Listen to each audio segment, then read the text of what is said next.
Hello everyone, a very warm welcome to all of you. Welcome to the class.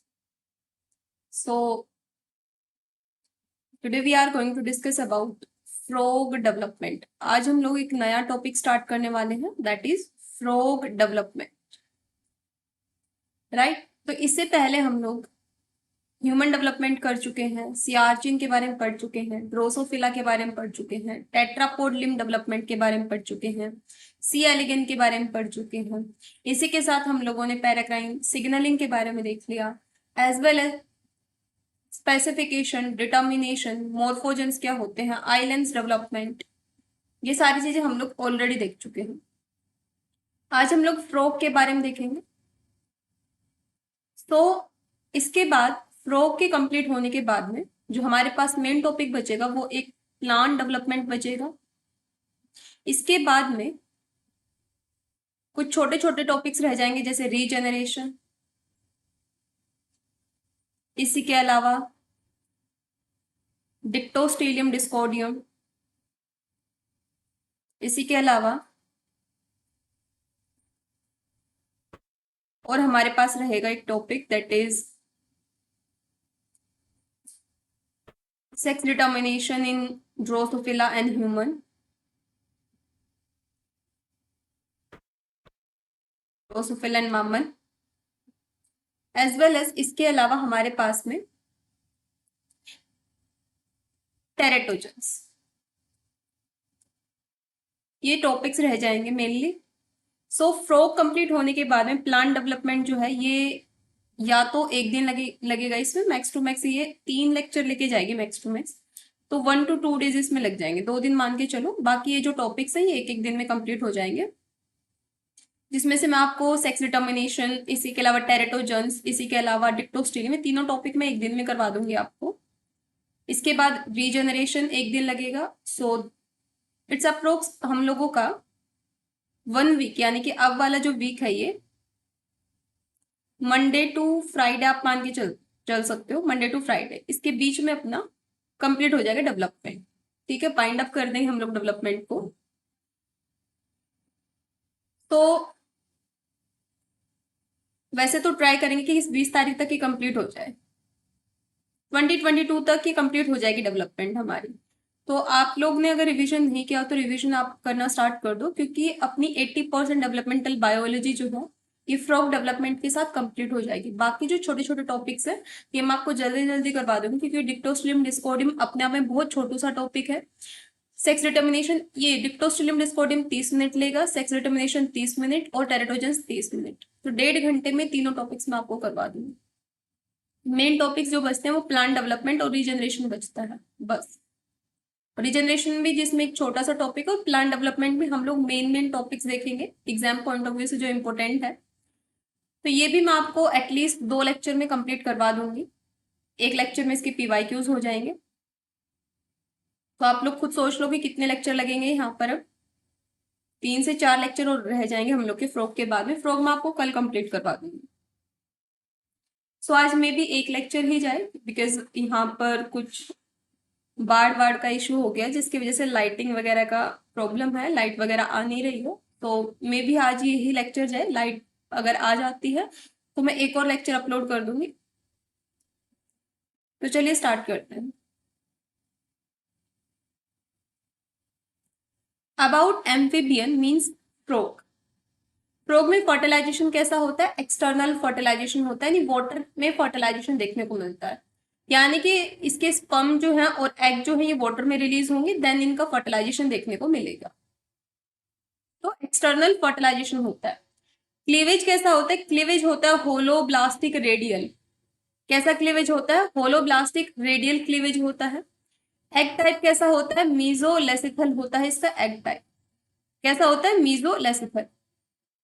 ये मैं आपको पहले ही करवा चुकी हूँ कि होलोब्लास्टिक क्लीवेज जो है, होलोब्लास्टिक क्लीवेज जो है इसमें आपको ऑलरेडी करवा चुकी हूँ आइसोलेसिथल, मेसोलेसिथल, जिसमें कि मैंने मीसोलेसिथल में आपको एक ही करवाया था।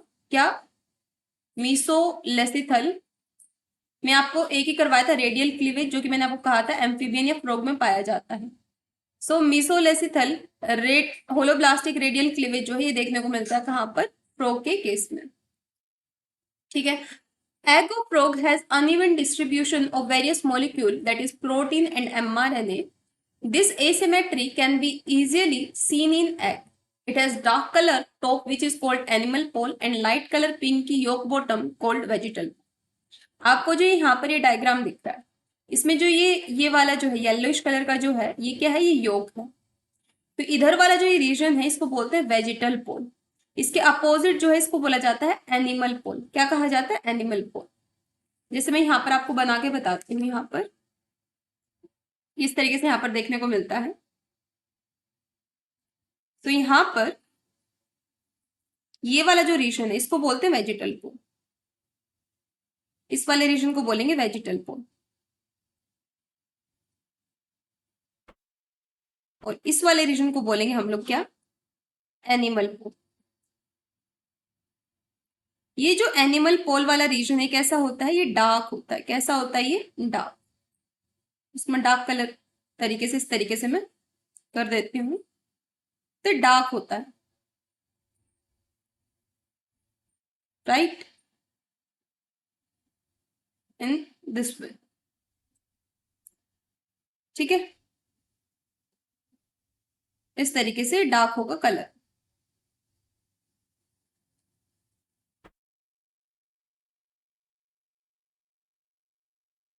ठीक है,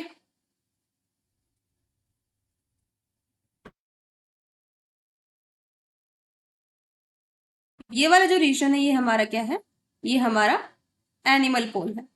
और जो वेजिटल पोल होता है ये कैसा होता है हमारा, ये थोड़ा सा लाइट कलर का होता है। कैसा होता है, लाइट कलर का होता है, जैसे कि इस तरीके का ये लाइट कलर का होता है। ठीक है, योकी बॉटम होता है, बॉटम में होता है वेजिटल पोल। तो ये हमारा बॉटम वाला रीजन क्या है, ये वेजिटल पोल हो गया। क्लियर है, आई होप ये वाला स्लाइड जो है आपको क्लियर हो गया।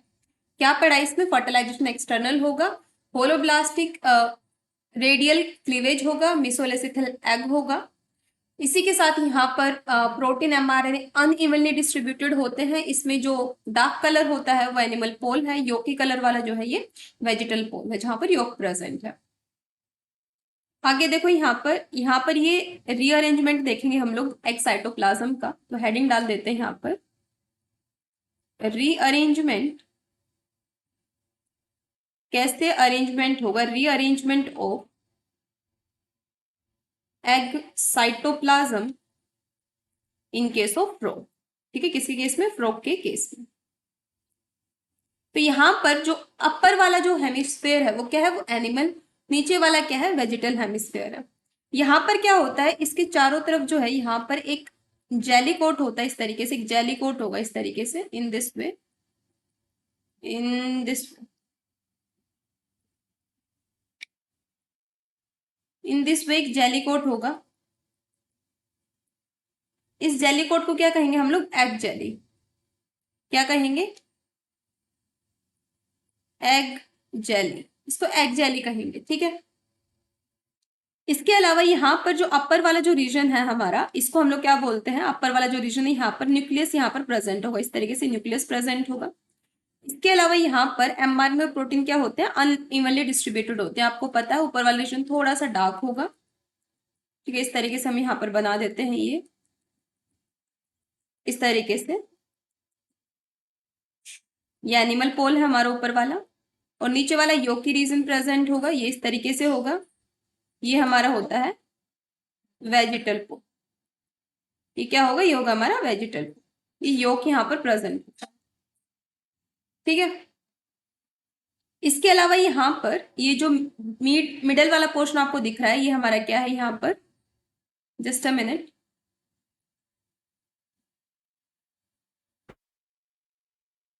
जस्ट अ मिनट, ये वाला जो रीजन है, ये जो बीच में आपको दिख रहा है, ये क्या है, ये न्यूक्लियस है।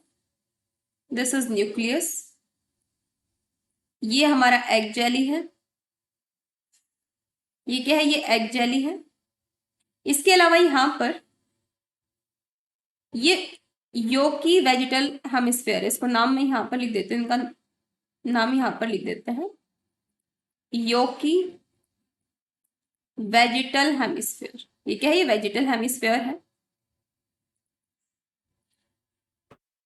इसके अलावा ये वाला क्या, ऊपर वाला, ये वाला हमारा एनिमल हेमिस्फेयर है, ठीक है। ऊपर वाला क्या हमारा एनिमल हेमिस्फेयर, ठीक है, ये एनिमल हेमिस्फेयर है। अब वेजिटल हेमिस्फेयर और एनिमल हेमिस्फेयर की कुछ प्रॉपर्टीज मैं आपको करवाती हूँ। क्या प्रॉपर्टीज होती हैं? प्रॉपर्टीज ऐसे होती हैं कि जो एनिमल हेमिस्फेयर है कैसा होता है, योग पुअर होते हैं। यहाँ पर पहला पॉइंट क्या है, पहला पॉइंट यहाँ पर है, क्योंकि हम लोग क्या बोल रहे हैं कि जो वेजिटल हेमिस्फेयर है वो हमारा क्या होगा, वेजिटल हेमिस्फेयर वाला जो रीजन है होता है वहां पर योग की रीजन होता है, एनिमल हेमिस्फेयर में नहीं होगा। तो यहाँ पर योग क्या होगा, योग जो है कम प्रेजेंट होगा, ठीक है। इसी के साथ यहाँ पर और क्या होगा, ये पिगमेंटेड होगा। देखा नहीं कितना डार्क कलर का था, एकदम पिगमेंटेड होगा ये। और इधर की साइड से यहाँ पर जो ये एनिमल हेमिस्फेयर है ना, इधर की साइड से ही स्पर्म एंट्री लेता है, इधर की साइड से स्पर्म क्या करेगा, एंट्री लेगा, ठीक है। तो यहाँ पर एक कौन सा रीजन होता है, स्पर्म एंट्री के लिए यही रीजन होता है, स्पर्म एंट्री यहीं से होती है, एनिमल पोल से ही। इसके अलावा कैसा होता है, ये ब्लैक कलर का होगा, डार्क होगा, ठीक है। देन बात करते हैं हम लोग वेजिटल हेमिस्फेयर के बारे में। यहाँ पर योग क्या होता है, योग रिच होता है, योग के रिच होता है ना वेजिटल पोल। इसके अलावा यहाँ पर और क्या होगा, यहाँ पर स्लो डिवाइड प्रॉपर्टी देखने को मिलेगी, यानी कि यहाँ पर जो आपको सेल्स दिखेंगे वो कैसे करेंगे, स्लोली डिवाइड करेंगे। इसके अलावा यहाँ पर येलोइश कलर का यानी कि लाइट कलर का ये देखने को मिलेगा, ठीक है।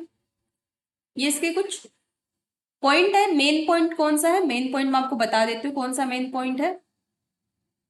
जैसा मैंने इसके जो मेन पॉइंट है वो एक तो ये वाला है जो आपको ध्यान रखना है।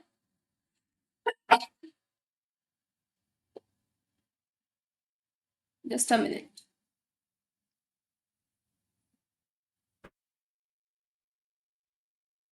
Just a minute wait. एक तो ये वाला जो पॉइंट है ये इंपॉर्टेंट है,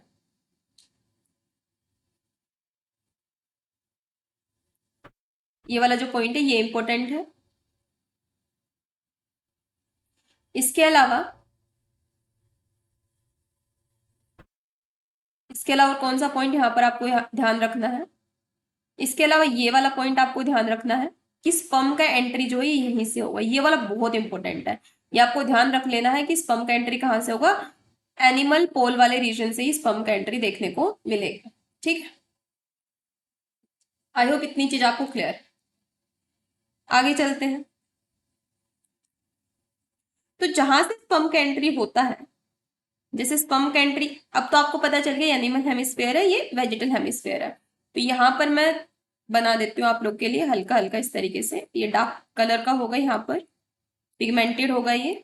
इसके अलावा यहाँ पर योक जो है वो वेजिटल हेमिस्फेयर वाले रीजन में प्रेजेंट होगा, क्योंकि आपको पता है कि एनिमल हेमिस्फेयर के साइड से ही स्पर्म एंट्री लेता है। तो यहाँ पर बना देते हैं, यहाँ पर स्पर्म का एंट्री मान लो इधर के साइड से ही स्पर्म जो है ये एंट्री ले रहा है, ठीक है।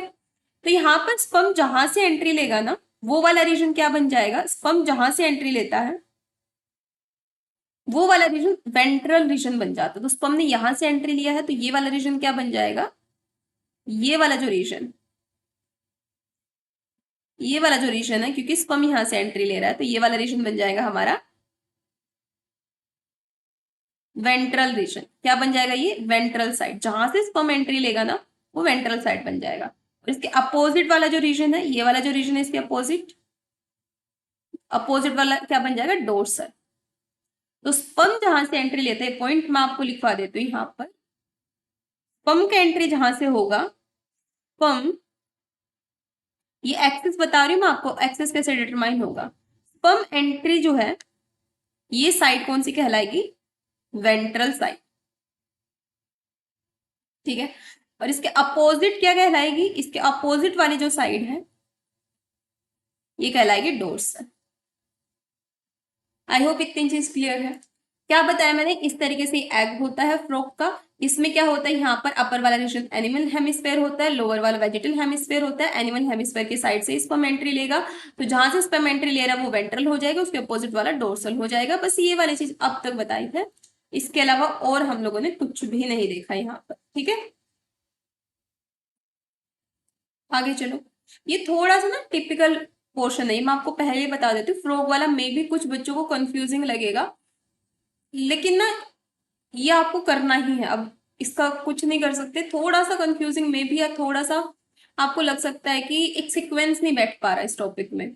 ठीक है, क्योंकि बहुत ऐसे टर्म्स होंगे जो मे भी आप लोग कंफ्यूज हो जाओ उन टर्म्स में, लेकिन अगर बार बार आप प्रैक्टिस करोगे तो इतना टफ नहीं है। अगर 4 से 5 बार आप लोग इसको रीड कर लोगे तो आपके लिए अपने आप ही इजी बन जाएगा। टिपिकल तब तक रहता कोई टॉपिक जब तक आप उसमें अपना एफर्ट्स नहीं डालते। ठीक है, तो एफर्ट्स डालोगे तो इजी अपने आप हो जाएगा। देन बात करते हैं हम लोग यहाँ पर किसके बारे में, फर्टिलाइजेशन के बारे में। Fertilization it can occur anywhere in the animal hemisphere of the embryo, यानी कि इस तरीके से ये हमारा एम्ब्रियो है, ये हमारा एनिमल हेमिस्फीयर है, ये हमारा एनिमल हेमिस्फीयर है, और ये जो है नीचे वाला ये हमारा vegetal hemisphere,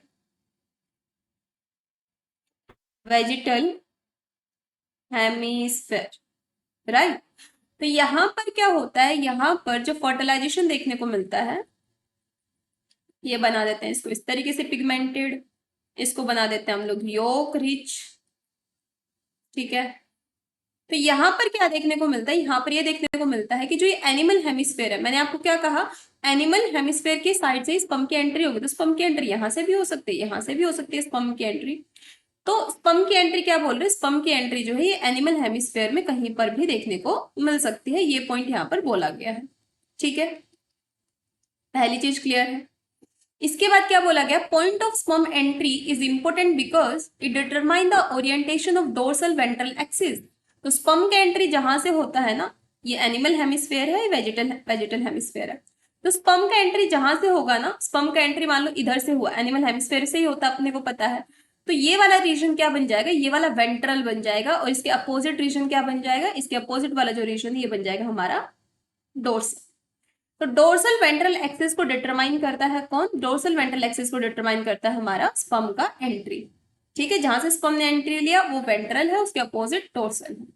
the point of sperm entry will mark the ventral side of embryo, जहां से स्पर्म एंट्री लेगा हमें पता चल जाएगा ये वेंट्रल साइड है। While the side 180 degree opposite, उसके 180 डिग्री अपोजिट यानी उसके बिल्कुल जस्ट अपोजिट साइड क्या होगी हमारी, कौन सी साइड होगी, डोर्सल। तो स्पर्म एंट्री जहां से वेंट्रल, उसके अपोजिट डोर्सल। आई होप ये चीज आपको क्लियर। ठीक है,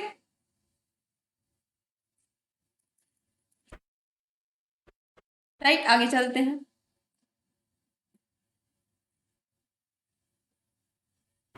अच्छा, अब होता क्या है, एक बार मैं पूरा आपको कुछ चीजें यहाँ पर बताती हूँ मैं आपको। जनरली क्या देखने को मिलता है, इस तरीके से मैं डायग्राम दिखाती हूँ पहले आप, ये देखो डायग्राम। ये यहाँ पर ऊपर वाला रीजन एनिमल हेमिस्फेयर है, ठीक है, स्पर्म का एंट्री इधर से ही हुआ। नीचे वाला वेजिटल हेमिस्फेयर है। पॉइंट ऑफ स्पर्म एंट्री, देखो स्पर्म का एंट्री कहाँ से हुआ, स्पर्म का एंट्री ये एनिमल हेमिस्फेयर वाले रीजन से हुआ, इतनी चीज क्लियर है। स्पर्म एंट्री देखो कहाँ से कर रहा है, ये देखो पॉइंट ऑफ स्पर्म एंट्री, क्योंकि हमें पता है कि जो ऊपर वाला रीजन है यही रीजन हमारा क्या है, यही वाला रीजन हमारा एनिमल हेमिस्फेयर, तो स्पर्म यहीं से एंट्री कर रहा है। स्पर्म जैसे ही यहाँ से एंट्री करता है तो ऊपर वाले रीजन में देखो कंप्लीटली एनिमल हेमिस्फेयर ब्लैंक है, बिल्कुल पूरा कवर है, पूरा कवर है ना, कहीं से भी ओपन स्पेस नहीं है यहाँ पर। लेकिन यहाँ पर क्या हुआ, यहाँ पर जैसे ही स्पर्म ने एंट्री लिया तो ये देखो ये एनिमल हेमिस्फेयर में कुछ इस तरीके से ओपनिंग सी हुई। क्या हुई, ओपनिंग सी, ओपनिंग यानी क्या हुआ, यहाँ पर रोटेशन थोड़ा सा हुआ, थोड़ा सा ये क्या कर गया, रोटेट कर गया, इस तरीके से रोटेट कर गया ये। अब ये रोटेट किया तो ये एनिमल और वेजिटल के बीच में इतना सा गैप बन गया, ये जो गैप बना इसको बोलते हैं हम लोग क्या, ग्रे क्रेसेंट। समझ में आया कुछ, ये इस तरीके से ये है हमारे पास में, ये इस तरीके से यहाँ पर ऊपर वाला रीजन जो है ये हमारा एनिमल हेमिस्फेयर का रीजन है। Let me make it for you, इस तरीके से ये एनिमल हेमिस्फेयर वाला रीजन है। ठीक है, एंड इसके नीचे वाला जो रीजन है this one is for vegetal hemisphere. ये वाला रीजन क्या है, ये वाला वेजिटल हेमिस्फेयर का है, ठीक है। तो यहाँ पर क्या हुआ, यहाँ पर जैसे ही स्पर्म एंट्री हुआ तो क्या चीजें देखने को मिलेंगी, यहाँ पर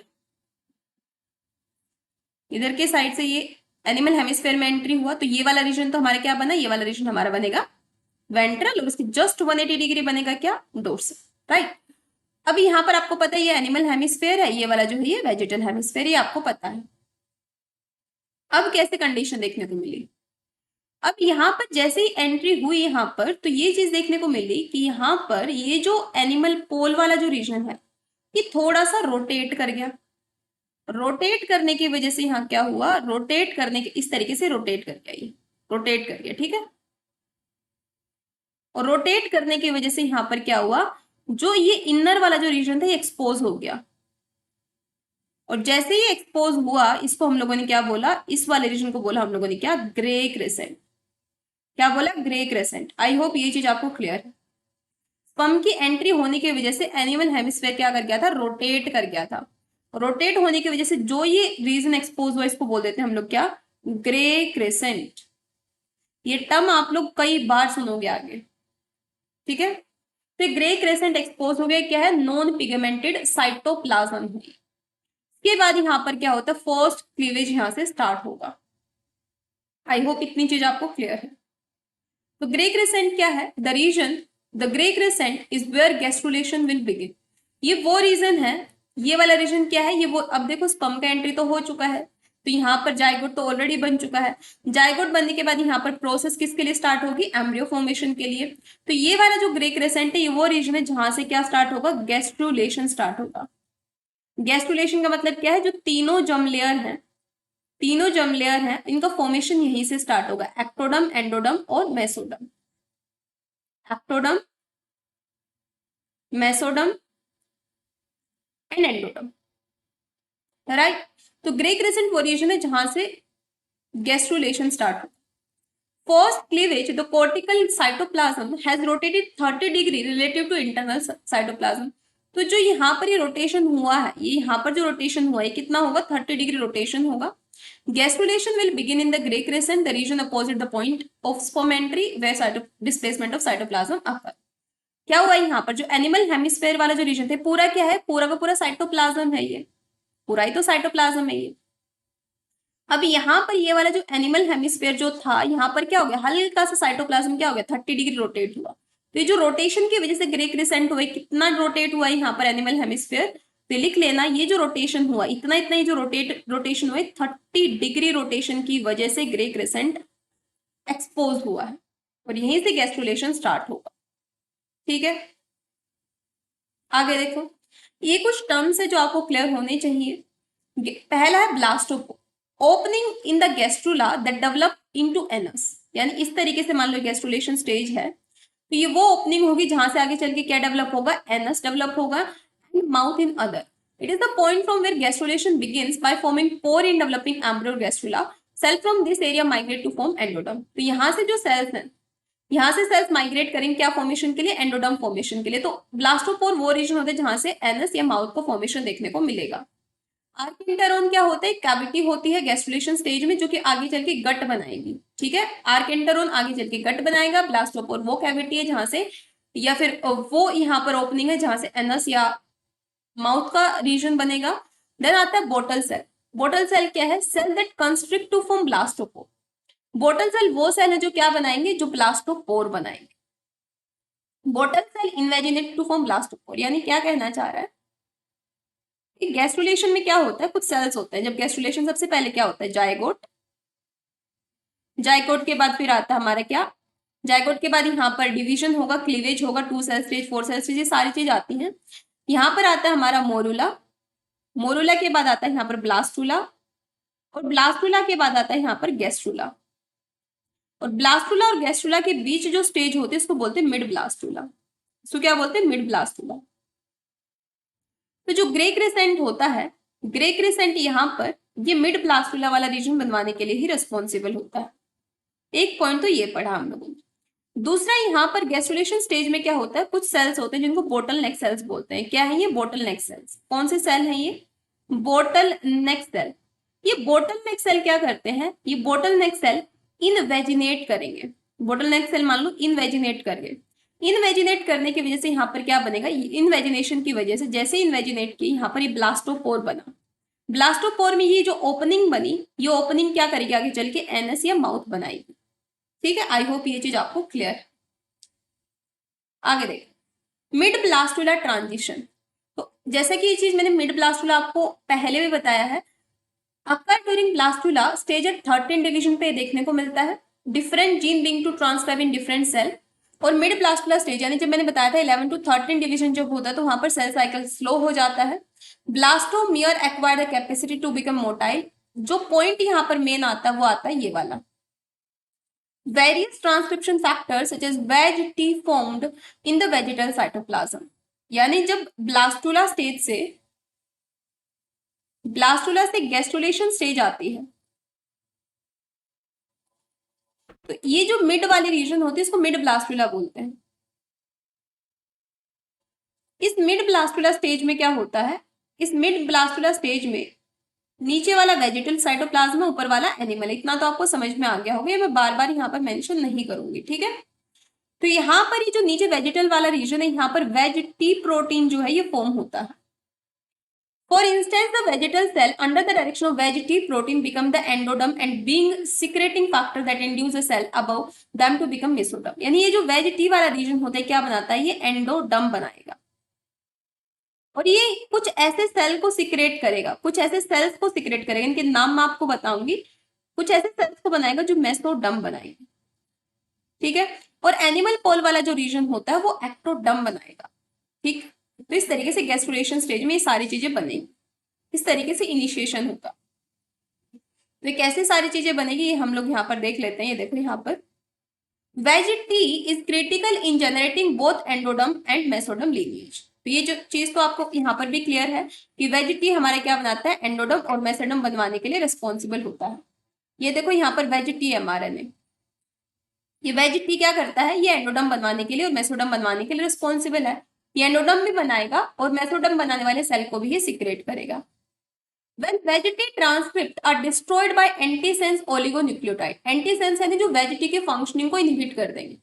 अगर वेजिटी का फंक्शनिंग इनहिबिट हो जाता है तो यहाँ पर कोई मेसोडर्म नहीं बनेगा, कोई एंडोडर्म नहीं बनेगा, पूरा एम्ब्रियो एक्टोडर्म बन जाएगा। क्यों, क्योंकि वेजिटी ही रिस्पॉन्सिबल है एंडोडर्म मेसोडर्म बनाने के लिए। अब वेजिटी नहीं होगा तो ये दो जर्म लेयर तो बनेंगे नहीं, पूरे के पूरे में एक्टोडर्म बन जाएगा।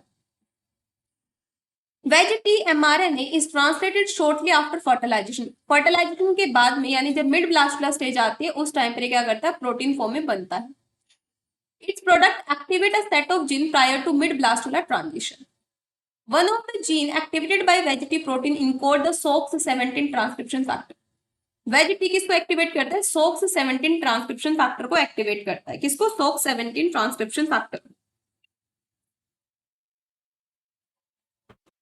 तो यहां पर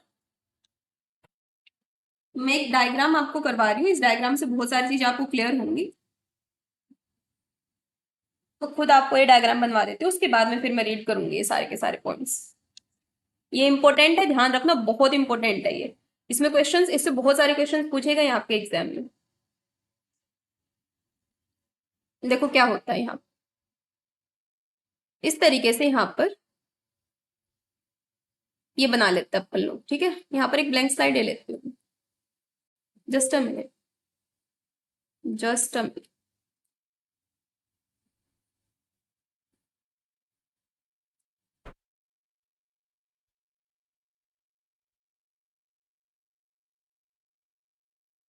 देखो यहां पर ये इस तरीके से ये बना लिया हम लोगों ने। आफ्टर फर्टिलाइजेशन जो जाइगोटिक फॉर्म बनेंगे। ठीक है, ये हमारा है वेजिटल पोल, ये एनिमल पोल है, ये एनिमल पोल है, ये वेजिटल पोल है। स्टोरी कैसे चलती है, सारी स्टोरी ऐसे चलती है। सबसे पहले तो क्या हुआ, सबसे पहले तो स्पर्म आता है। ठीक है, स्पर्म आया यहाँ पर, इस तरीके से स्पर्म आएगा, स्पर्म आने की वजह से यहाँ पर ये वेंट्रल बन जाएगा, इसके अपोजिट डोर्सल बन जाएगा, और ये जो एनिमल हेमिस्फेयर है यहाँ पर ग्रे क्रेसेंट एक्सपोज होगा। ये ग्रे क्रेसेंट आगे चल के फ्यूचर में ये क्या बनाएगा, गैस्ट्रुलेशन बनाएगा। इसके अलावा मैंने बता दिया ब्लास्टोला के बाद गैस्ट्रुलेशन स्टेज आती है। इस गैस्ट्रुलेशन में बोटलनेक सेल इन्वेजिनेट करेंगे, ब्लास्टोपोर बनेगा जो कि आगे चल के क्या बनाएगा, हमारा माउथ और एनस का फॉर्मेशन करेगा। ये कुछ बेसिक सी चीजें मैंने आपको करवाई हैं। इसके बाद में नेक्स्ट देखो क्या चीजें होती हैं। सी, यहाँ पर एनिमल पोल वाले रीजन में अब आपको पता है कि जो वेजिटल पोल वाला रीजन होता है, यहाँ पर क्या होता है, जब मिड ब्लास्टुला स्टेज आते हैं, कब, जब मिड ब्लास्टुला स्टेज आती है, तो यहाँ पर एक जीन ट्रांसक्राइब होता है, दैट इज वेज-टी जीन। ये जो वेज-टी जीन होता है, ये किसके लिए रिस्पॉन्सिबल होता है, एंडोडम, एंडोडम एंड मेसोडम के फॉर्मेशन के लिए रिस्पॉन्सिबल होता है, एंड मेसोडम। ये चीज मैंने आपको कही। अब मान लो मैं ये बोल दूं कि इस वेज-टी में म्यूटेशन हो गया, ये म्यूटेशन का साइन है, और ये वेज-टी में मान लो म्यूटेशन हो गया, ठीक है, तो अब ना तो एंडोडम बनेगा ना मेसोडम बनेगा, क्या बनेगा, पूरा का पूरा एम्ब्रियो हमारा एक्टोडम बन जाएगा। एक्टोडम बनेगा कंप्लीट एम्ब्रियो। ये पॉइंट क्लियर। एक पॉइंट तो मैंने ये कहा, वेज-टी जो है ये एंडोडम बनाने के लिए रिस्पॉन्सिबल होता है, और कुछ ऐसे सिग्नलिंग मॉलिक्यूल्स को, कुछ ऐसे सेल्स को एक्टिवेट करता है जो मेसोडम बनाने के लिए रिस्पॉन्सिबल होते हैं, ठीक है। तो वेज-टी क्या करता है, वेज-टी यहाँ पर एंडोडम कैसे बनाता है, वेज-टी एक फैक्टर को एक्टिवेट करता है जिसका नाम है SOX17 जीन। ये SOX17 जीन क्या करता है, यही एंडोडम बनवाता है। तो ये अब एंडोडम तो बन गई। अब मैंने क्या कहा, वेज-टी एंडोडम के साथ मेसोडम भी बनाता है। कैसे बनाता है, ये यहाँ पर कुछ सेल को सिक्रेट करेगा, कुछ सेल की सिग्नलिंग यहाँ पे करवाएगा, किस किस की, तो देखो यहाँ पर ये यहाँ पर क्या करता है, ये वेज-टी सिग्नलिंग देगा और कुछ जीन्स को एक्टिवेट करवाएगा, किस किस को, तो ये एक्टिवेट करवाता है यहाँ पर 6 नोडल फैक्टर को, और ये क्या करेगा, ये जो है, ये देखो यहाँ पर, ये देखो अब आपको ये लाइन समझ में आ जाएगी। Veg-T is critical in generating both the एंडोडम mesoderm lineage, पहली लाइन क्लियर। दूसरी लाइन क्या बोल रहे हैं, when Veggie transcript are destroyed by antisense oligonucleotide the entire embryo become epidermis। अगर मैं वेजिटी को ही हटा दूं तो पूरा एम्ब्रियो एपिडर्मिस बन जाएगा, मेसोडम एंडोडम नहीं बनेगा, ये भी क्लियर है। तीसरा पॉइंट क्या बोल रहा है, one of the gene activated by VegT protein encode the SOX17 factor, यानी वेजिटी SOX17 को एक्टिवेट करेगा और ये SOX17 ही आगे चल के एंडोडर्मल फेट देने के लिए रिस्पॉन्सिबल होगा वेजिटल सेल को। Another set of early gene activated by Veggie encode nodal paracrine factor। तो किसको एक्टिवेट करेगा, नोडल पैराक्राइन फैक्टर को एक्टिवेट करेगा। तो ये जो यहाँ पर लिखा है मैंने, क्या करेगा, नोडल, PF का मतलब था पैराक्राइन फैक्टर, तो इसको मैं कंप्लीट लिख देती हूँ, नोडल पैराक्राइन फैक्टर को इसने क्या किया, एक्टिवेट किया। ये देखो ये एक्टिवेशन इसने किया वेज-टी ने, ठीक है। ये क्या करता है, ये नोडल पैराक्राइन फैक्टर आगे चल के क्या करेगा, नोडल पैराक्राइन फैक्टर मेसोडर्मल बनाने वाले कुछ सेल को एक्टिवेट करेगा, किसको, ये SMAD2 को फॉस्फोराइलेट करेगा, यानी फॉस्फेट ऐड करेगा SMAD2 के ऊपर। फॉस्फोराइलेटेड जैसे ही हो जाएगा SMAD2, ये ईओमेसोडर्मिन को एक्टिवेट करेगा, ठीक है, ईओमेसोडर्मिन को एक्टिवेट करेगा, साथ साथ में ब्रैक्यूरी, जिसको XBRA जीन भी बोलते हैं, इसको एक्टिवेट करेगा, और ये मिलके क्या करेंगे, मेसोडर्मल फेट देने के लिए रिस्पॉन्सिबल होंगे। क्या करेंगे, ये मेसोडर्मल फेट देने के लिए रिस्पॉन्सिबल होंगे, ठीक है, इतनी चीज क्लियर है।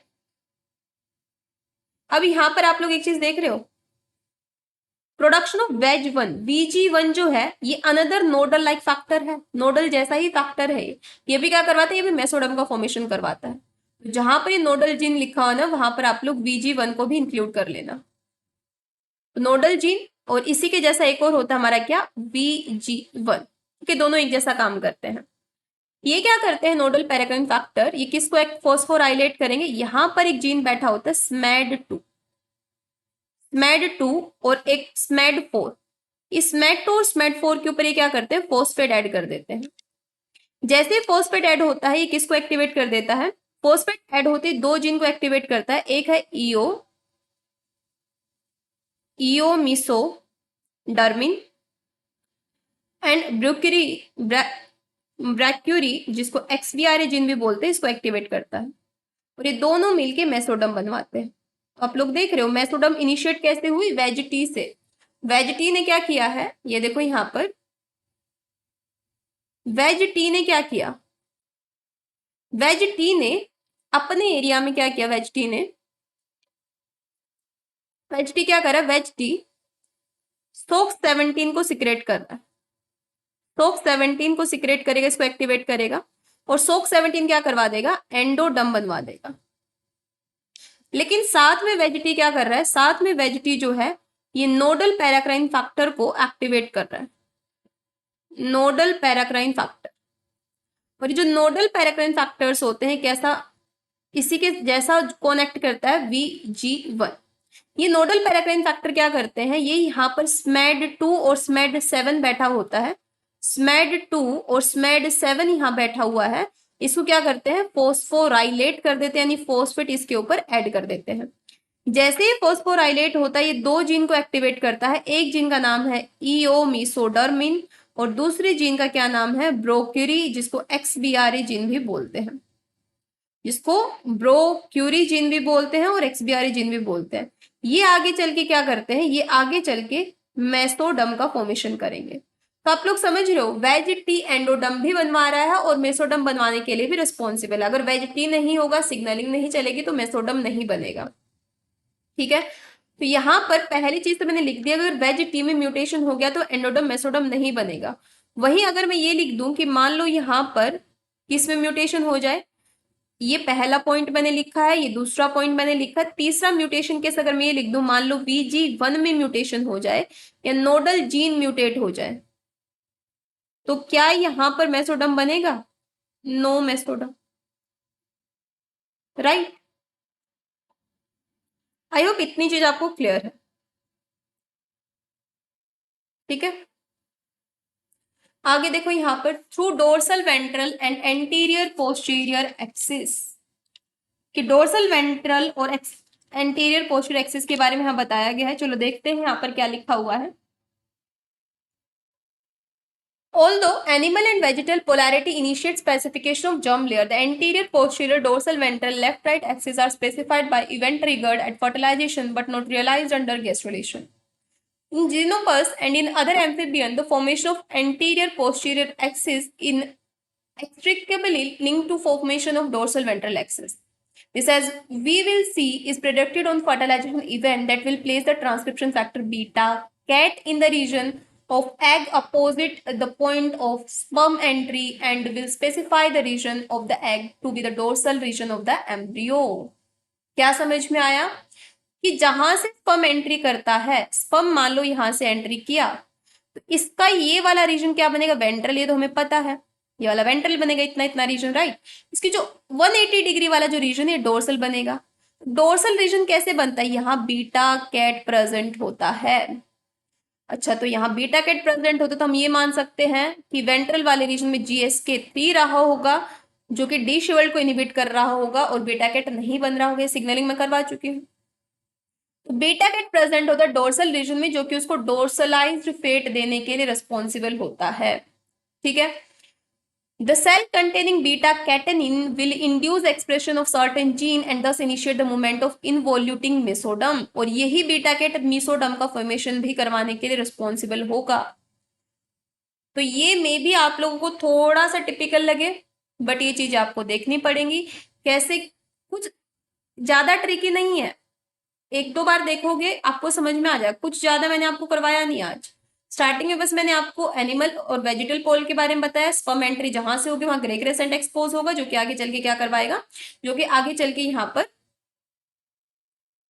गैस्ट्रुलेशन करवाएगा। इसके बाद मैंने आपको यहाँ पर ये चीज बताई है कि किस तरीके से यहाँ पर गैस्ट्रुलेशन जो है इसमें मिड ब्लास्ट प्लस स्टेज में वेजिटी एक्सपोज होगा, कैसे एंडोडम मेसोडम का फॉर्मेशन करवाएगा, डोर्सल कहाँ बनेगा, वेंट्रल कहाँ बनेगा, ये बताया।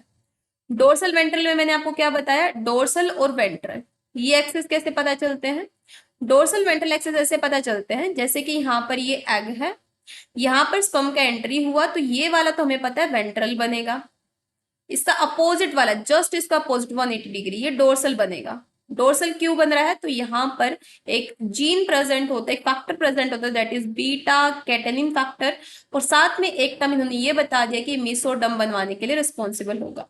अच्छा, यहाँ बीटा कैटा तो वेंट्रल में तो GSK3 रहा होगा ना, क्योंकि GSK3 क्या करता है? डी शिवेल्ड को इनहिबिट करके रखता है।